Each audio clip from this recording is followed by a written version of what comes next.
Hey guys, welcome back to my channel. Today I am making spaghetti and meatballs for dinner, so I figured I would take you guys along and show you how I make my meatballs. So I'm Italian, so this is my mom's family's meatball recipe.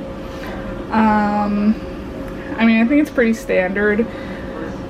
A lot of Italians do wet bread, which is literal slices of bread that have been wet with water and then like mush it into the bread with seasoning. Apparently my grandma could make them really well, but my mom never got the hang of it, so she uses breadcrumbs. So our recipe is Italian style breadcrumbs, so they're already seasoned, but then we add salt, pepper, garlic powder, parsley, and Parmesan cheese. So those are all the classic seasonings. So I think per pound of meat you add 1 cup of breadcrumbs. I usually do measure it, but today I just kind of did it because I've made it so many times. So the pound, my mom got a 2.5 pound package, so technically it should be like around 2 cups of breadcrumbs. I don't think I put that many in. I probably did about like 1.5 cups. 1 egg, which maybe I should have done 2, but I think the 1 was fine. And then you just put everything else in to taste. So like I did the original amounts and it was kind of bland, so then I did some more, and you really have to like just go in with your hands. Obviously, like I washed my hands and then just like go in with it so it's really incorporated well. And after the second round it was like perfect. So I formed most of the meatballs, as you could see. So there's 14 here. I could probably get another 5 or 6, so there's probably going to be 20 total, which is good because then everybody gets like a decent amount, and I'm making spaghetti, and then like we'll have leftovers definitely like for tomorrow, so that's really good. So I'm going to finish forming out the meatballs and then I will show you guys what I do next. I ended up getting 21 meatballs out of this recipe, which is kind of annoying because it's an odd number, and as someone with OCD that frustrates me, but I couldn't, if I would have gone for 22 there would have been like 2 that were like super small, and then if I would have just did 20 I would have like ended up throwing out some of the meat, and like I'm not wasting perfectly good ground beef. So yeah, I got 22. I think they are like, I don't know, I think they're pretty normal size. I don't want to make them like too big or too small, so for me this is like a normal size. So now you take some good olive oil and you want to put a decent amount in your pan, and then I have it on 4 right now just to like start getting it hot.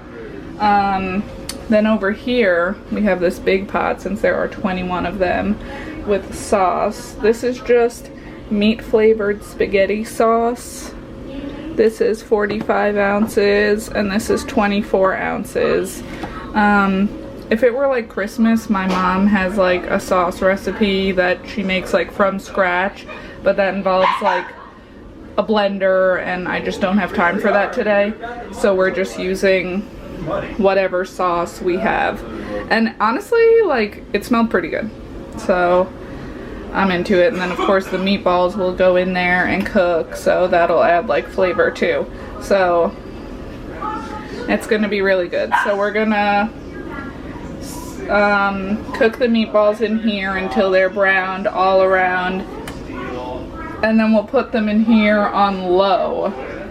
And then once all the meatballs are in, we'll turn it up to like 2 or 3 and then cover it and cook them for like 30 minutes to like an hour. Okay, so here's how they look when they first go in.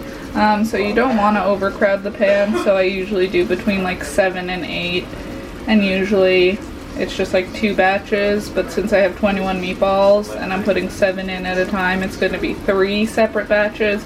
So you may have to add more olive oil as you go, especially if yours ends up like burning, which it shouldn't, but just keep an eye on your heat.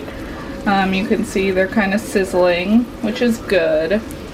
And then, you know, just every couple of minutes, just turn them until they're browned on each side. So this is how you want your meatballs to look. Browned, but not burnt. Pretty much you don't want to see any pink around the meatballs. So I like mine a little more browned, just to be safe. So now we are going to start adding this batch into our sauce. So the first batch is in the sauce. I've got the second batch cooking in the pan. I did add a little bit more olive oil.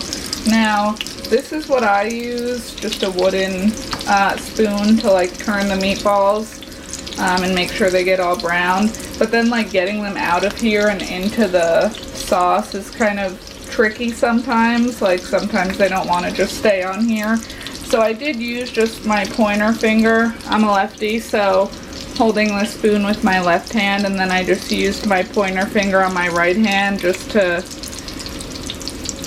you know, keep the meatball on the spoon and just transfer it in there. And then you got to really go low in there because you don't want to just plop it in and then sauce will splatter everywhere. So once all the meatballs are in, I am going to make sure they're covered with sauce because they're kind of like partially sticking out, as you can see. So we're going to start turning these bad boys and get them nice. So this batch is definitely a little more browned, as you can already see, which for me is fine. Like I said, I like mine a little darker. If you don't though, and you want them like just cooked, definitely like keep an eye on them and keep an eye on your heat. I did turn my heat up from a 4 to 5. So that's also probably why. But yeah, I do like mine a little darker. So, you know, flip them every couple of minutes. If you don't want them as dark, definitely like keep your heat on the lower side and just really keep an eye on them. So we've got our third batch of meatballs cooking. Second batch is in the sauce. So it's very exciting. Once again, I added a little bit more olive oil to the pan. And I'm very excited. So basically, this whole step of browning the meatballs is just to brown them like around the whole meatball, and then cooking them in the sauce is when you get all the real good flavors. First of all, like the sauce gets a good flavor. And this sauce, like I've never used it before, but it actually smelled really good. And then also this like cooks the meatballs inside, because right now if I were to just cut them open, they would be like raw on the inside probably. So we're browning these, we're gonna cook them in the sauce, and then we'll really get cooking. So now we have all 21 meatballs in the sauce, so we want to push them down as much as we can, because when I put them in from the pan to the sauce, I just kind of put them in, but now we really want to get them in the sauce, and they should all be covered. You shouldn't be able to see them like popping out from the sauce. So they should all be nice and covered. So the heat has been on low, so now we're gonna raise it to, I'd say 2.5 would be good. We're going to cover it, and then we're going to set our timer for 30 minutes to start. And then when we come back, the sauce should be like bubbling, so you'll know the sauce is hot. And the meatballs may be done. These are like a pretty good sized meatball, so they might still be a little raw in the middle, but we will take one out and cut into it and see how they're doing. It's been a half an hour. I just pulled the cover off the sauce, and as you could see, it's bubbling and steaming. So I just grabbed a meatball, and we're gonna cut into it here. And the verdict is, it is definitely cooked. It's not pink at all. So we're gonna put this one back in. We're gonna turn the stove top off, and then we're gonna wait for the spaghetti water to boil and then cook the spaghetti. Here is the finished product with a little Parmesan cheese sprinkled on top, of course. So I hope you guys like this cooking video. I've just been in a filming mood lately, which is good. So make sure to like, comment, and subscribe, and I will see you guys next time. Bye guys.